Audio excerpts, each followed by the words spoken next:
இருக்கிறேன்றார். இன்னைக்கு காலையில் உங்க காதுல இந்த சத்தத்தை தேவன் அனுப்புகிறார், நான் இருக்கிறேன்.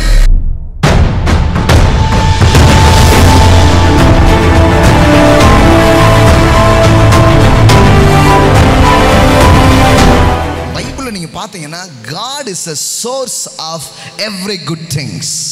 எல்லாம் சொல்லுங்க, எனது தகப்பன் எல்லா நன்மைகளுக்கும் அவர் ஊற்றாக அவர் இருக்கிறார். ஆமென். நீங்க எல்லா நன்மையும் அவர்கிட்ட எதிர்பார்க்க முடியும்.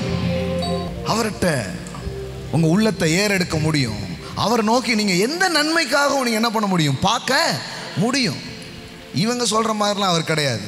ஒருவரையும் கடிந்து கொள்ளாதவர்.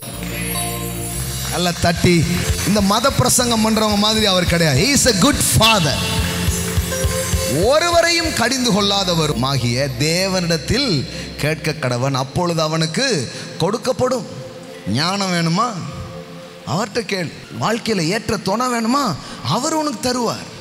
உயர்வு வேணுமா, அவர்கிட்ட தான் வருது. வாழ்க்கையில் என்ன இன்னைக்கு இல்லாமல் இருந்துட்டு இருக்கீங்க? அவர் சொல்றாரு, என் பேரே இருக்கிறேன். என் பேர் என்னது? இருக்கிறவராய் இருக்கிறேன். ஆமென். நீ இல்லைன்னு உட்கார்ந்துருக்காத, நான் இருக்கிறேன்றார். இன்னைக்கு காலையில் உங்க காதுல இந்த சத்தத்தை தேவன் அனுப்புகிறார், நான் இருக்கிறேன். I am that I am. இருக்கிறவராய் இருக்கிறேன் என்று சொன்னவர் அவர் இருக்கிறார். என்ன தேவைன்னு ஒன்னே நீ வந்திருக்கியா அப்படின்னு சொல்ல மாட்டார். பரவாயில்ல, தேவை நேரத்துலயாவது வந்தியம்பார். எப்பவும் வரலாம், அப்பாவை பார்க்குறதுக்கு, அப்பாட்ட பேசுகிறதுக்கு. பரவாயில்ல, இந்த டைம் நீ வந்தது குறித்து எனக்கு சந்தோஷம். இந்த டைமும் வா, எந்த டைமும் வான்றார். அதுதான் அவர் மனசுங்க. இங்கே மாதிரி ஷார்ட் மைண்டு கிடையாது அவருக்கு. அவர் இரக்கத்தில் ஐஸ்வர்யம் உள்ளவர். ஆமென். ஒருத்தனை கூட கடிந்து கொள்ள மாட்டார். அப்படிப்பட்ட ஒரு ஆளை பார்த்துருக்கீங்களா? அவர் தான் உங்கள் அப்பா. ஒருவரையும் கடிந்து கொள்ளாது. யாரை பற்றியும் தப்பு பேச மாட்டாருங்க. அவர் தாங்க உங்கள் பரமபிதா. யாரை பற்றியும் குறை பேச மாட்டார். யாரையும் குறைத்து மதிப்பிட மாட்டார். ஆமென்.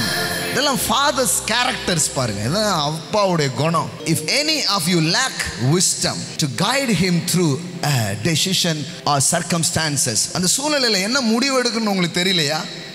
சில சூழ்நிலையில் வழியாக போகிறோம். இங்கே விஸ்டம்னு சொல்கிறது என்ன? சில சூழ்நிலைகளில் என்ன முடிவு எடுக்கணும்னு எனக்கு தெரியலை. அப்போ வேதவசனம் சொல்லுது, he is to ask of our benevolent God who give to everyone generously and without rebuke or blame, and it will be given to him. Amen. Amen. உங்களை ரெப்யூக் பண்ண மாட்டார், உங்களை குற்றப்படுத்த மாட்டார், உங்களை வாழ வைப்பார், உங்களை தலையை நிம்மர வைப்பார். Amen.